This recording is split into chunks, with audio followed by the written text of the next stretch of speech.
Unit 1, Notions of Mental Health and Disorder 1.1 Introduction. The World Health Organization, WHO, has defined health as a state of complete physical, mental, and social well-being, and not merely the absence of disease or infirmity.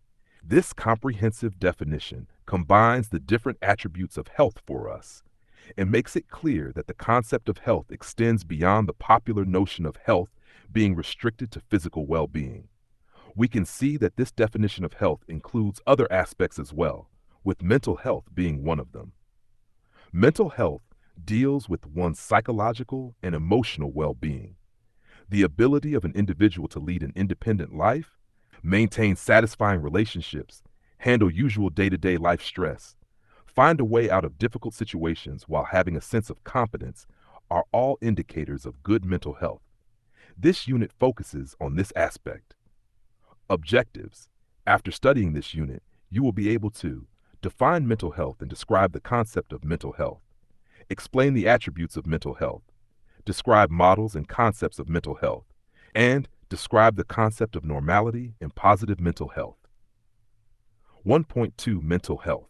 In this section, we will define mental health and its importance in one's life. We will explore why it is important to study mental health. Additionally, we will discuss various models of mental health. 1.2 Definition of mental health. As described earlier, mental health refers to an individual's emotional and psychological well-being. It can be defined as a state of emotional and psychological well-being in which an individual is able to use their cognitive and emotional capabilities to function in society and meet the ordinary demands of everyday life. It can also be defined as a state of successful performance of mental functions in terms of thought, mood, and behavior. This state, in turn, results in productive activities, fulfilling relationships with others, the ability to adapt, change, and cope with adversity. However, one must not equate mental health with the mere absence of mental abnormality. A comprehensive conceptualization of mental health would mean a state of well-being in which the individual A. realizes their own abilities, B. can cope with the normal stresses of life, C. can work productively and fruitfully, and D. is able to make a contribution to the community. Mental health deals with different aspects of our lives, including A. how we feel about ourselves, B. how we feel about others, and C. how we are able to meet the demands of life. In other words, it implies the capacity of an individual to form harmonious relations with others and to participate in or contribute constructively to changes in their physical and social environment. Moreover, it is not a static entity. Rather, it is dynamic and subject to variations and fluctuations. In its positive sense, mental health is the foundation for well-being and effective functioning for an individual and for a community. 1.2 Why study mental health? There is no health without mental health. General well-being has been defined as a balanced nourishment of the mind, body, and spirit. However, over the years, the focus of attention has been on the loss of health rather than the state of health itself. As a result, efforts have primarily been aimed at addressing conditions representing the loss of health, that is, the disease state, while the study of health itself has taken a back seat.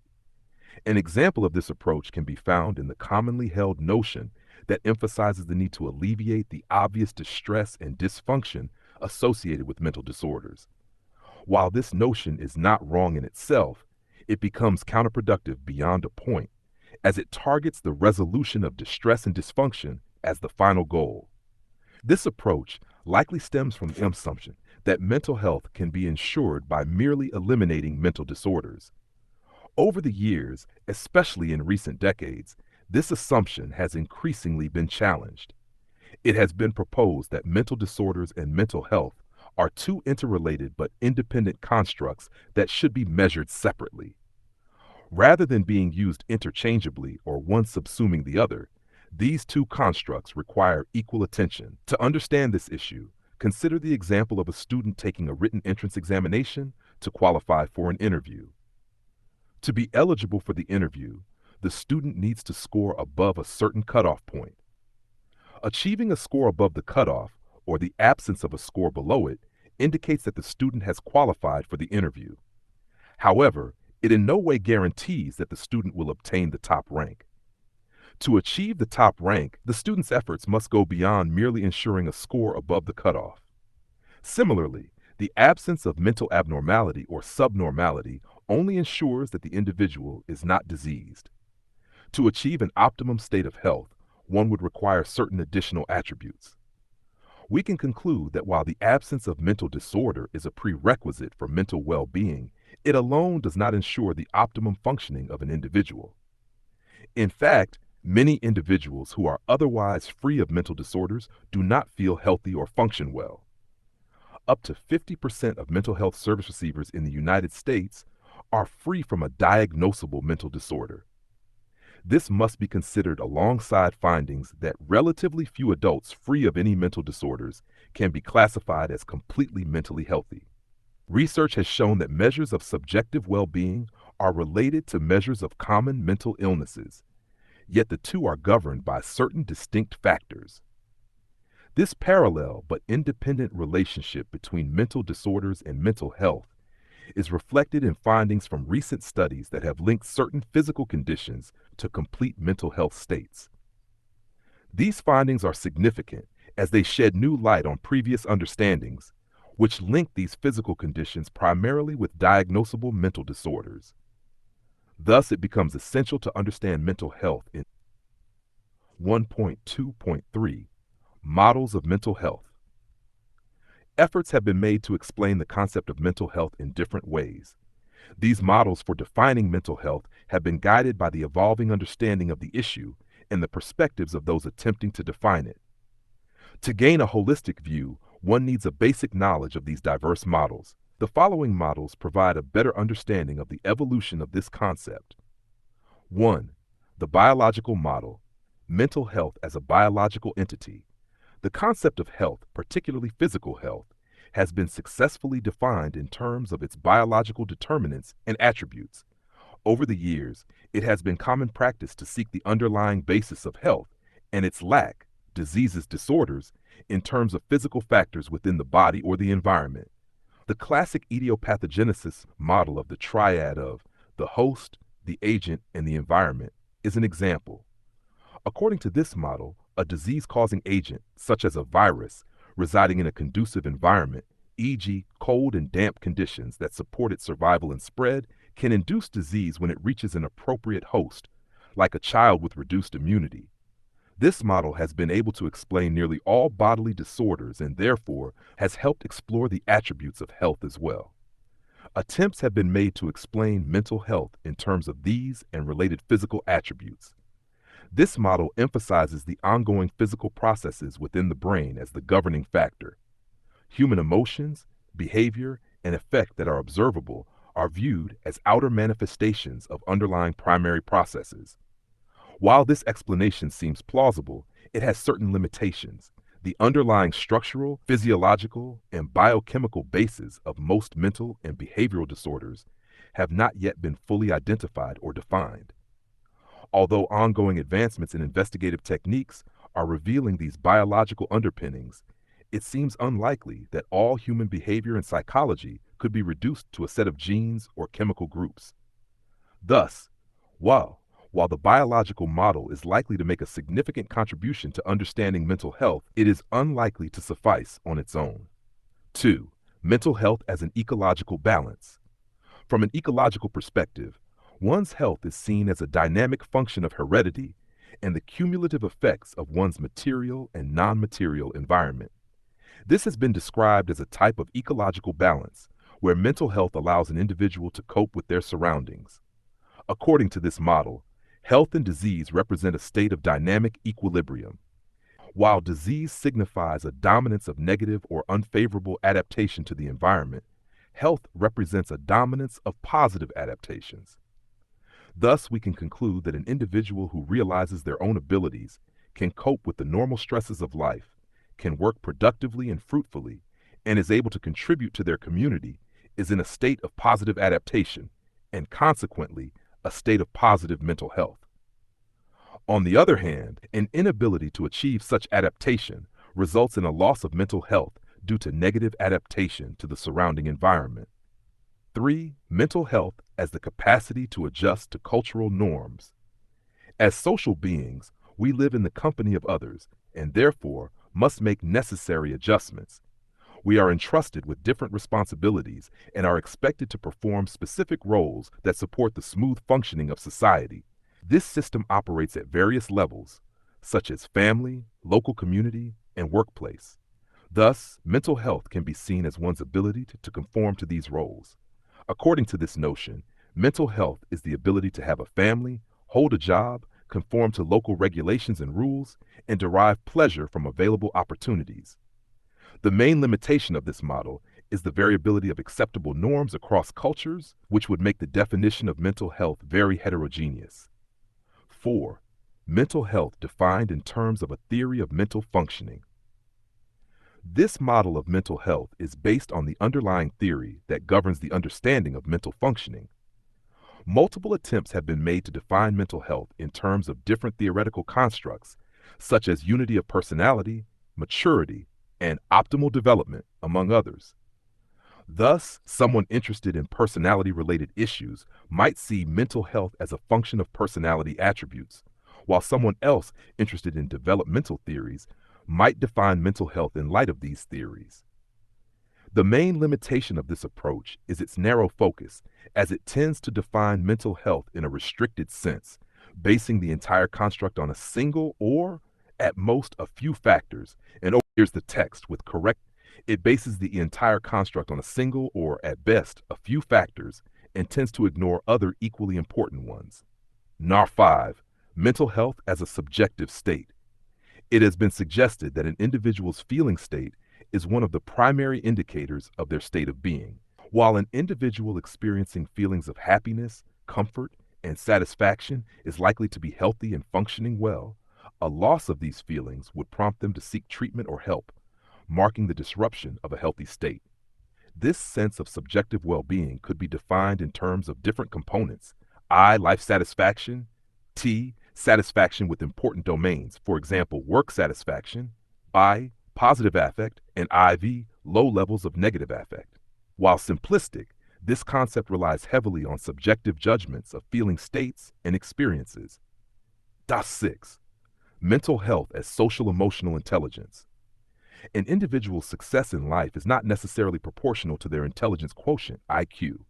Studies have found that those with average IQ scores but higher emotional quotient, EQ, tend to succeed more than their contemporaries with higher IQ but lower EQ. EQ is a measure of emotional intelligence, defined as a subset of social intelligence involving the ability to monitor one's own and others' feelings and emotions, to discriminate among them, and to use this information to guide one's thinking and actions. Thus, accurate perception and monitoring of one's own and others' emotions, along with modifying one's emotions for appropriate expression, could drive mental health. 7. Mental health as resilience. We all face stresses of different types and natures. These arise from demands placed on us as a result of our interaction with our environment, including other people. Mental illness can be seen as a response to the stressful situations faced by an individual. Thus, the loss of health and the emergence of a pathological state depend on the individual's resources to cope with stress and their use of these resources. Mental health, therefore, can be seen as a function of an individual's resilience. The general explanation for resilience is that the immediate environment does not fully determine the properties of the organism. That is, the organism is, at least in part, self-determined or self-organized, which requires compensatory interactions between parts of the organism and between it and its environment.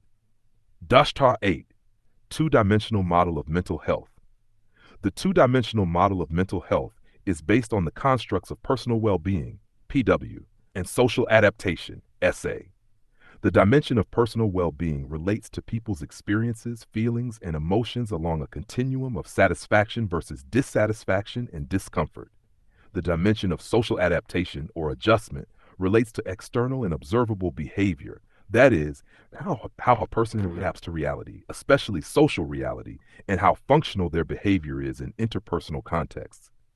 According to this approach, someone is considered to be in a state of mental health if they can attain life satisfaction, positive affect, a sense of comfort with themselves, and satisfaction with important social domains, such as work satisfaction. A disturbance in either the subjective state or social maladjustment would disrupt this state of mental well-being.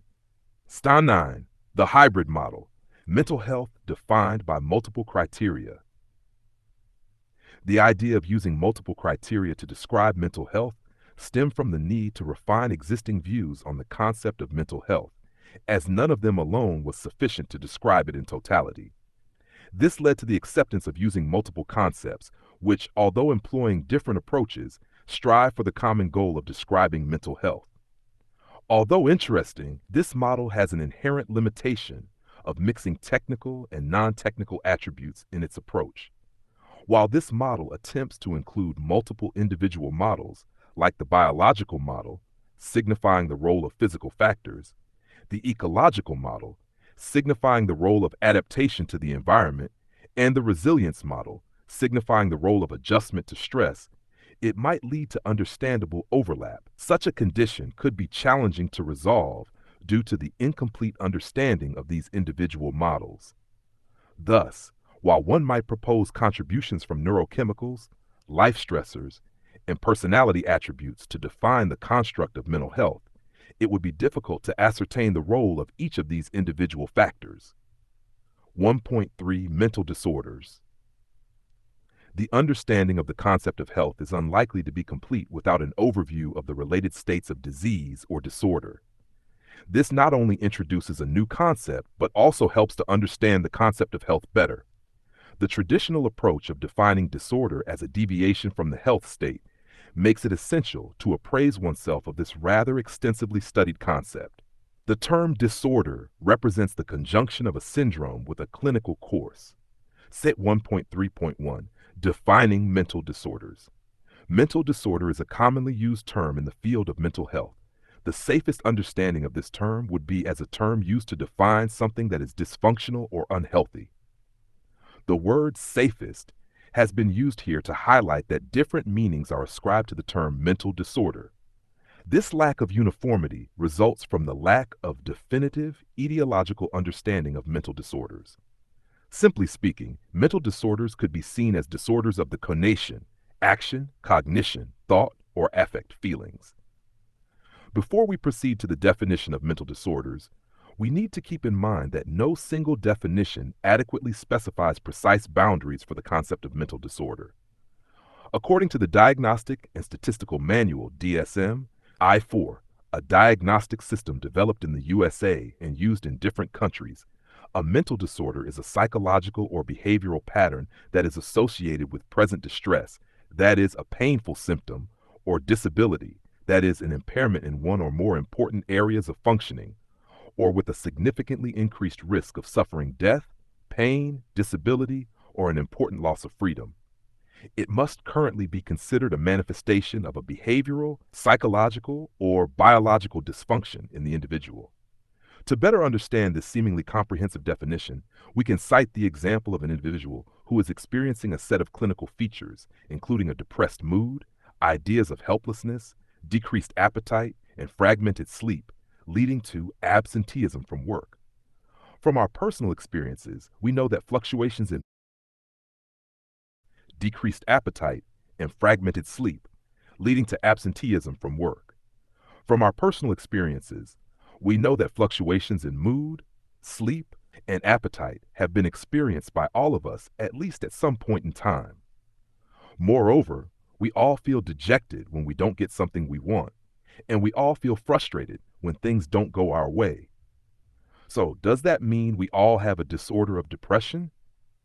If we go back to the case of this gentleman in the example above and view it in light of the definition of a mental disorder, we would be in a better position to answer this query. The definition of mental disorder requires the presence of a clinically significant behavioral or psychological syndrome or pattern. Thus, one needs to have a behavioral and psychological syndrome characterized by depressed mood, disturbance of sleep and appetite, and altered thought processes, as in the example given above. By the phrase, clinically significant, is meant that the severity and the nature of the features should be of clinical relevance, i.e., requiring clinical attention. So one needs to ascertain whether the clinical features meet this threshold or not. This would require further elicitation of information from the individual. Although this would be an essential requirement, it would not be sufficient on its own to diagnose him with depressive disorder. It would require the presence of association with distress, that is, feeling depressed in this case, disability, that is, impairment in functioning at work or social life, or a significantly increased risk of suffering death, pain, disability, or an important loss of freedom, like the inability to function according to one's will, or a risk of attempting suicide. If all these conditions are met for a stipulated minimum duration of time, or less if of sufficient severity, the individual would be diagnosed as suffering from a depressive disorder. Thus, one needs to distinguish the usual day-to-day responses and fluctuations from the presence of these features at a morbid level to label the condition as a mental disorder. Mental disorder has also been defined as an impairment of or a disturbance in the functioning of the mind or brain, resulting from any disability or disorder of the mind or brain. This definition, based primarily on functioning or the lack of it, removes the notion of mental illness as the reason for intervention. It dispenses with the concept of diagnosis in this context and offers a broader context to include any deviant behavior.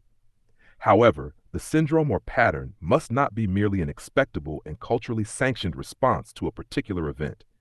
Moreover, conflict between the individual and society also does not qualify as a mental disorder. Thus, an individual holding religious beliefs or political opinions that are not in keeping with the larger section of society does not make her or him mentally ill. TOS 1.3.2 Classification of Mental Disorders. Nosology is the study of the classification of mental disorders.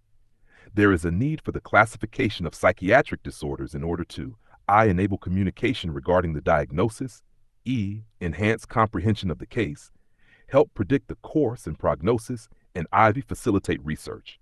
There can be multiple approaches to the classification of mental disorders. 1. Categorical and dimensional systems. Mental disorders can be classified based on two premises.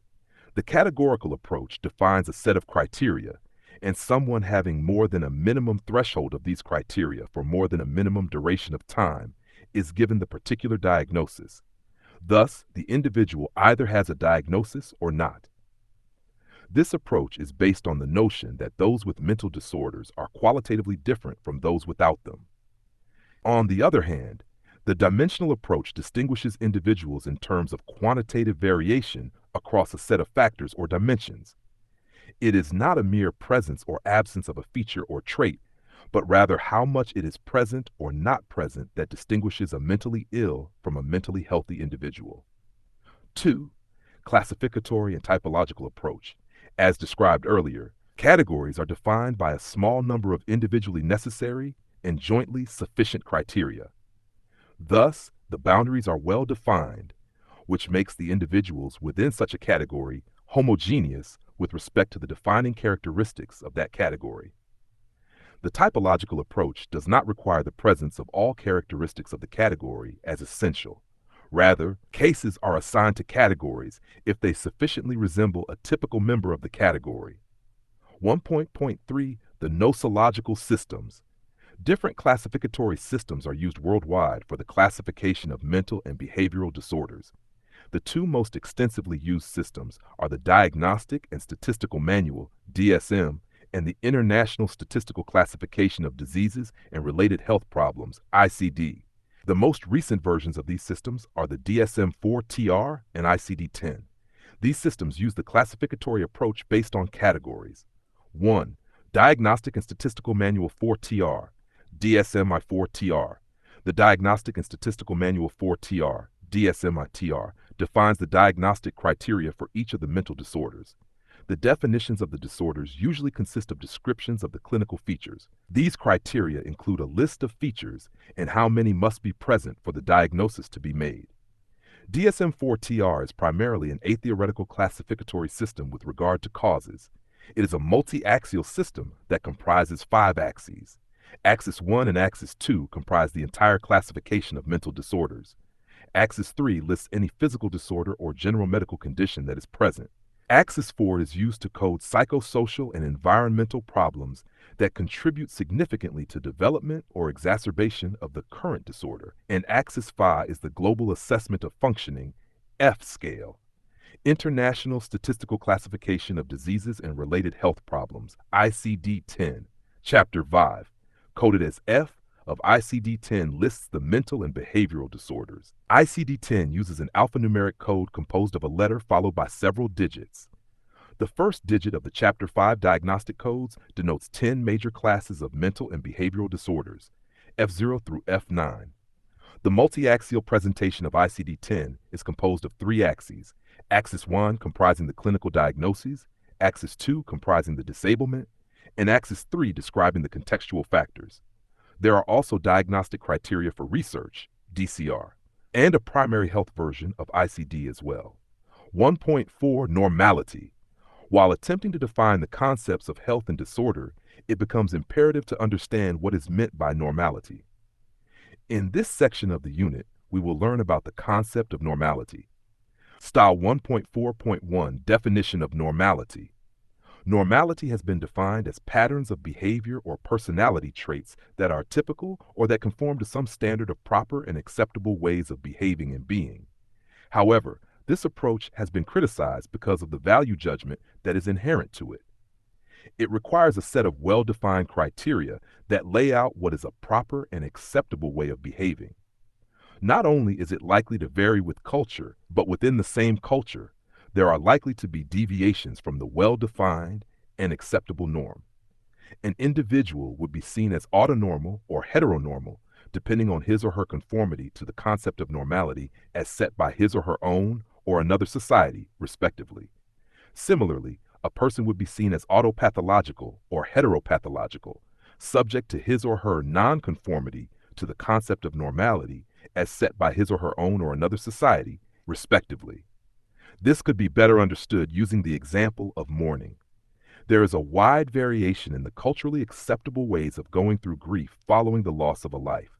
While some cultures subsume the open societal expression of mourning as normal, others might see it as a rather personal event. Thus, if an individual expresses his or her grief in one of the permissive cultures, he or she would be considered normal or usual, autonormal, by that particular culture. However, such an expression would be considered abnormal by the other culture, heteropathological. Similarly, an absence of such an expression by the individual would be treated as abnormal by the permissive culture, autopathological, while it would be normal for the other culture, heteronormal. Now 1.2 Models of Normality. Different attempts have been made to conceptualize normality. This has given rise to multiple models, which focus on different facets of functioning that constitute normality. 1. Normality as health. Disease state has traditionally been seen as a deviation from the normal. Thus, when one is diseased, it means that one has lost the usual state of being normal. In this sense, health has been equated with normality. It is thus assumed that being free from any disease or disorder by itself makes one healthy and thus normal. 2. Normality as average. According to this model, the conformity of an individual with the middle ranges of distribution of an attribute makes him or her normal. Those lying at the extremities of this range are likely to be abnormal. Thus, the individual is seen in the context of the whole group rather than in terms of his or her individual potential. Based on this model, normality and abnormality could be represented as the often used bell-shaped curve. The majority, that is, those confined to the central zones, would represent normality, while those falling on either extreme would be considered abnormal. 3. Normality as utopia. While the previous concepts define normality as either the absence of a certain state, disease state, or conforming to the average, the utopian model sees it as a state of optimal functioning. Thus, a mere absence of disease state does not reflect the usual or the normal. Rather, it is the achievement of the highest level of harmonious intra-individual and inter-individual interactions that constitutes normality. This ensures that the individual contributes and functions at his or her optimum level. 4. Normality as a process. Rather than defining normality as a state, this model conceptualizes it as an ongoing process governed by the interaction of multiple factors. This reflects the importance of temporal changes as well as the ever-changing dynamic nature of normality. 1.5 Positive mental health. Health is not merely the absence of disorder and thus is characterized positively in some way or other. 1.5.1 From health to positive health. Mental health is conceived as a complete state in which not only are individuals free of psychopathology, but they are also flourishing with high levels of emotional, psychological, and social well-being. Mental health and mental disorders don't merely lie at two opposite ends of a continuum. This gives rise to the positive notion of health, which goes beyond the absence of disorder to define health. Positive health has been described in terms of the concept of adaptive functioning, that is, one's abilities to reach goals. Thus, individuals might have complete or incomplete mental health. These individuals have been described as those flourishing and languishing in life, respectively. This would mean that one might be free from all types of mental disorders and yet have less than adequate or optimal mental health. Thus, an individual who is free from all diagnosable mental disorders might still not be at the best possible level of psychological functioning. An interpersonal conflict, worries due to some social obligations, or less than complete satisfaction with life can all bring his or her psychological well-being lower than the optimal level. Complete mental health is more functional and adaptive than moderate mental health. Positive health not only contributes to the effective functioning of multiple bodily systems, but also helps him or her stay free from succumbing to disease and promotes recovery when disease strikes. 1.5.2 The usual or the average is not necessarily normal. A commonly made mistake is equating the usual or the average with normal. Thus, a phenomenon or attribute is considered normal merely because it is the usually observed variant of it. The same holds true in the context of health as well. However, this approach is flawed, as the usual or the average might not be the healthiest. For example, those lying on the upper crest of a blood pressure distribution in a population are unlikely to have their blood pressure in the healthy range. It would be individuals closer to the lower end of the plot who would have their blood pressure closer to the healthy range. The same would hold true for other health parameters like blood sugar or even intelligence. This concept of health as a set of common states is closely related to the statistical concept of normality. On the other hand, the concept of health as a set of ideal states is closely related to the concept of well-being. This notion of positive health is also in keeping with the concept of holism, which characterizes health as the absence of any defect in the pattern of interactions within the organism and between it as a whole and its environment. 1.5.3 Dimensions of positive mental health. In line with defining a disorder, mental health could be considered a syndrome of symptoms and signs of positive feelings and positive functioning.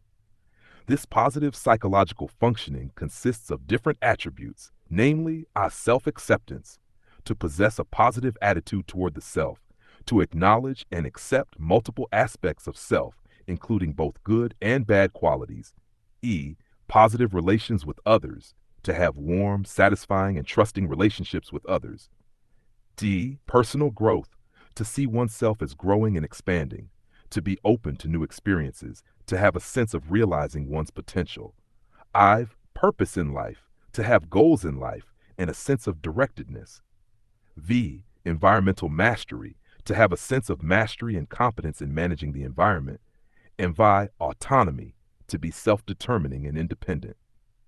Added to positive psychological functioning are the dimensions of positive social well-being, which include social coherence, to be interested in society or social life, to feel society and culture are intelligible, somewhat logical, predictable, and meaningful. Social actualization, to believe that people, social groups, and society have potential and can evolve or grow positively. Social acceptance, to have a positive attitude towards others while acknowledging and accepting people's differences and complexity. Social integration, to have a sense of belonging to a community and to derive comfort and support from the community. And social contribution, to feel that one's life is useful to society and that the output of one's activities is valued by or valuable to others. While the dimensions of psychological well-being reflect the intrapersonal positive functioning of an individual, the dimensions of social well-being reflect positive functioning in the interpersonal realm. DOTH 1.5.4 Models of Positive Mental Health. The concept of mental health has been defined through different models. Similarly, positive mental health could also be seen in terms of different viewpoints. While it won't be wrong to extrapolate the models of mental health to that of positive mental health, certain additional models are described here. 1. Mental health as above normality. This model defines mental health as a state of optimal functioning, a state that goes well beyond what is considered average or normal.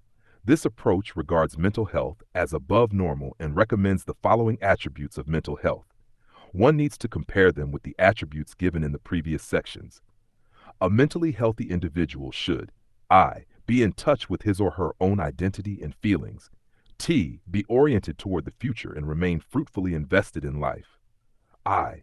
Have a psyche that provides resistance to stress. I. Possess autonomy, perceive reality without distortion, and yet possess empathy. V. Be able to work, to love, to play, and to be efficient in problem solving. 2. Mental health as positive psychology. Positive psychology is the study of the conditions and processes that contribute to the flourishing or optimal functioning of people, groups, and institutions. The science of positive psychology looks beyond what goes wrong in individuals, families, groups, and institutions, and aims at what is right and how it could be improved. It aims to map the domain of human optimal functioning. Positive psychology views positive mental health as an amalgam of 4 components: talents, enablers, strengths, and outcomes. By understanding the factors that build strengths, outlining the context of resilience, ascertaining the role of positive experiences, and delineating the function of positive relationships, positive psychology explores how these factors contribute to physical health, subjective well-being, and effective group functioning. No. 3. Mental health as maturity. Mental health can be seen as an ongoing process of attaining maturity. Along with the biological, structural, and functional maturation of neural systems, the development of emotional and social intelligence over time contributes to overall maturity.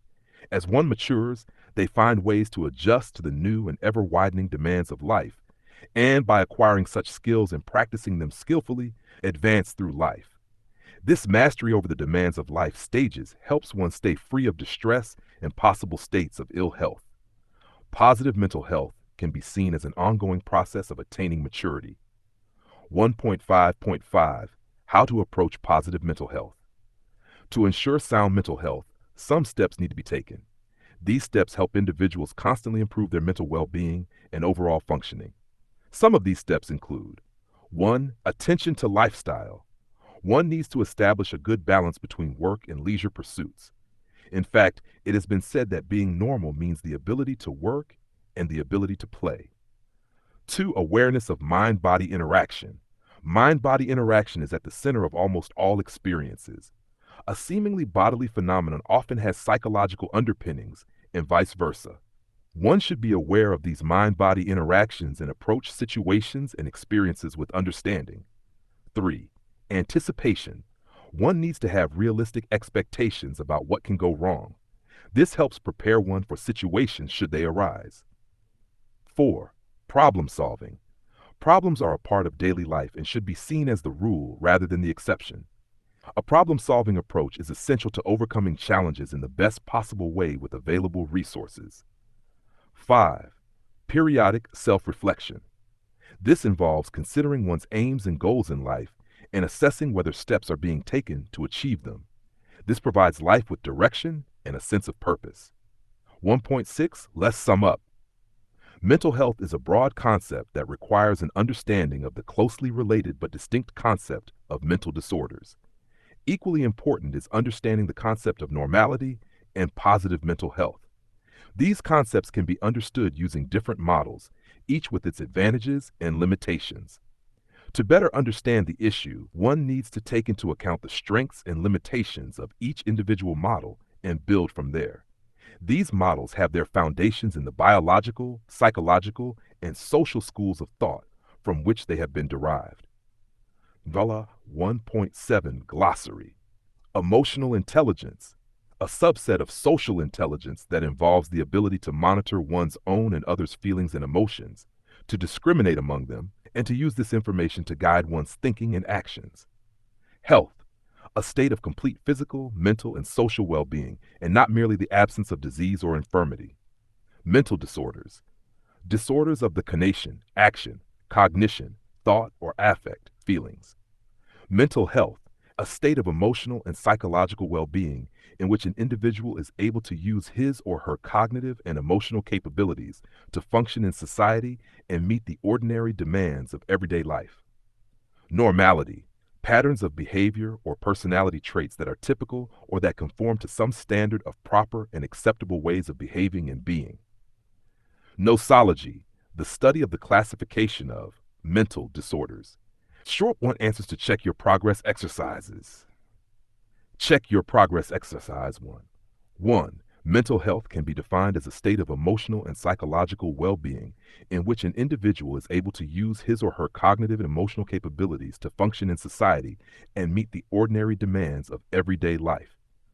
A comprehensive conceptualization of mental health would mean a state of well-being in which the individual realizes his or her own abilities, can cope with the normal stresses of life, can work productively and fruitfully, and is able to make a contribution to his or her community. Check your progress exercise 2. 1. Mental health is of paramount importance in achieving overall health. A mere absence of mental disorders should not be the only aim. Rather, one should aim to have positive mental health. Mental health not only affects psychological functioning, but it also impacts the physical well-being of the individual. Thus, it becomes important to study the concept of mental health. Let me know if further. Check your progress exercise 3. 1. Different models of mental health are as follows. The biological model, mental health as an ecological balance. B. Mental health as the capacity to adjust to cultural norms. I. Mental health defined in terms of a theory of mental functioning. V. Mental health as a subjective state. Vi. Mental health as social emotional intelligence. Mental health as resilience. Vi. Two-dimensional model of mental health. And X, the hybrid model. Check your progress exercise 4. 1. Mental disorder has been defined as a condition that occurs in an individual and is associated with present distress, that is, a painful symptom or disability, that is, an impairment in one or more important areas of functioning, or with a significantly increased risk of suffering death, pain, disability, or an important loss of freedom. Mental disorder has also been defined as an impairment of or a disturbance in the functioning of the mind or brain resulting from any disability or disorder of the mind or brain. Check your progress, exercise 5. 1. The different models of normality are I. Normality as health, U. Normality as average, III. Normality as utopia, and I. Normality as a process. Check your progress, exercise 6. 1. One can work towards positive mental health by paying attention to lifestyle, having awareness of mind-body interaction, having a realistic expectation of what can go wrong, and adopting a problem-solving approach. 1.9. 1. Define mental health. Explain at least 4 models of mental health. 2. What do you mean by a nosological system? Explain the classification of mental disorders. 3. Define normality and explain 4 models of normality. 4. Discuss the term positive mental health in your own words.